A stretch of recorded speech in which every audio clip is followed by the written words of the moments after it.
ओम गणेशाय नमः। नमस्कार, मैं अविनाश सिंह। आज हम बात करेंगे शुक्र महाराज के थर्ड हाउस में फल के विषय में।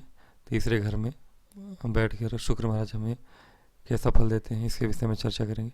हमारे कुछ महान ज्योतिषाचार्य जो थे पूर्व के, जिन्होंने ज्योतिष शास्त्र एक तरह से रचा ही है, उनका मानना था कि यदि स्त्री जातिका के कुंडली में शुक्र महाराज बैठे तीसरे घर में, तो ऐसी जातिका पुत्रवती होती है। और पुत्रवती होती है और ऐसा जातक, अगर जातक की कुंडली है तो कृषकामी होते हैं। और कृषकामी का अर्थ आपको गूगल करना पड़ेगा, मुझे भी इसका सटीक उत्तर नहीं पता। हाँ, कृषकामी होता है यानी काम भावना इसके अंदर अधिक होगी, ऐसा हम कह सकते हैं। बाकी इसका सटीक उत्तर और हमको देखना पड़ेगा। दूसरी चीज़ है, शुक्र महाराज यहाँ बैठे यदि स्व राशि के हों, 2 नंबर और 7 नंबर के गिनती पर हो, तो 2 नंबर और 7 नंबर की गिनती पर अगर बैठे हैं अपने ही राशि में, शुक्र महाराज स्त्री ग्रह है, स्त्री कारक ग्रह, और स्त्री कारक राशि अपने ही राशि में बैठे हैं, तो ऐसे जातक की बहनें ज़्यादा होती हैं। और बहनें ज़्यादा होंगी, हाँ, कोई पुरुष ग्रह अगर देखता हो मान लीजिए, या मतलब गुरु मंगल ऐसा सूर्य, तो फिर भाई भी होते हैं, लेकिन बहनें ज़्यादा होने की संभावना होती है अगर स्त्री राशि और स्त्री ग्रह दोनों ही बैठ रहे हों तो। लेकिन एक चीज़ है कि अगर अपने ही स्वराशि के उच्च राशि के शुक्र महाराज बैठे तो हमारे ऋषियों का कहना था कि ऐसा जातक जो है, इसके भाई जो हैं, छोटे भाई जो हैं, सुखी होते हैं और सारे सुख को धन संपत्ति प्राप्त करते हैं, पराक्रमी होते हैं।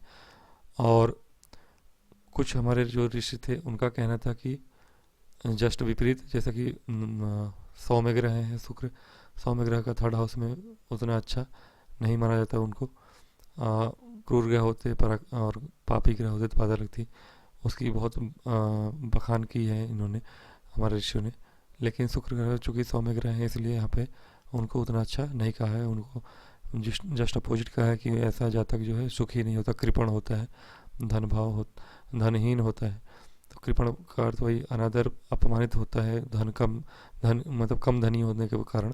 तो ऐसा जातक जो है दुखी रहता है आमतौर पर, सुख प्राप्त नहीं होती। और सबसे बड़ी चीज़ है, ऐसे जातक की स्त्री नहीं होती। स्त्री स्त्री विहीन कहा है, होती है या शादी होती है या फिर शादी टूट जाती है, जैसा भी है। तो कुल मिला के शुक्र को यहाँ पे अगर होने, शुक्र है जातक अगर पुरुष है तो उसके स्त्रियां नहीं होंगी, ऐसा हमारे ऋषियों ने कहा है। और इनकी एक दृष्टि पड़ती है यहाँ पे, सातवीं दृष्टि भाग्य भाव पे। तो शुक्र यदि उच्च के हैं, अच्छे नक्षत्र में है, भाग्य भाव पे अगर आपके दृष्टि डाल रहे हैं, तो ये एक अच्छी चीज़ है कि आपके भाग्य में स्त्री विहीन, कुछ लोगों ने कहा है जरूर, लेकिन ये भाग्य भाव पे अगर शुक्र राशि डाले तो स्त्रियों से ऐसे जातक को लाभ होता है, और काफ़ी लाभ होता है, धन लाभ हो या किसी तरह का लाभ हो।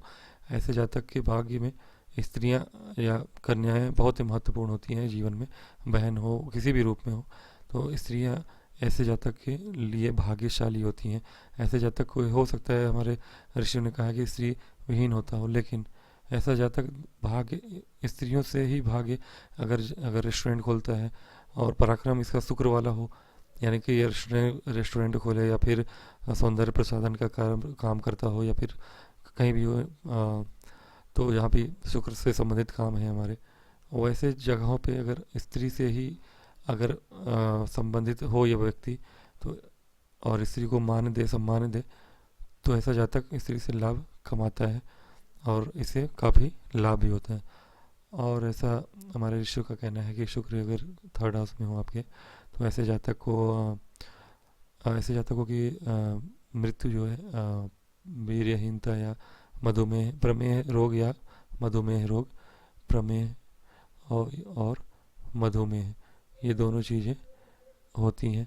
इन प्रमेह में आपका अलग अलग गुप्त रोग जैसा कुछ भी हो सकता है, और मधुमेह डायबिटीज़ जो भी आप जानते हैं आज के ज़माने में सबसे ज़्यादा तो डायबिटीज़ होती है, जिसके कारण हार्ट अटैक वगैरह आते हैं। तो शुक्र के यहाँ रहने से सॉफ्ट तरीके की ही मृत्यु मिलती है लोगों को। हालांकि मृत्यु का यहाँ से देखा नहीं जाता, अष्टम भाव में ग्रह जो है उसके हिसाब से देखा जाता है, लेकिन हमारे ऋषियों के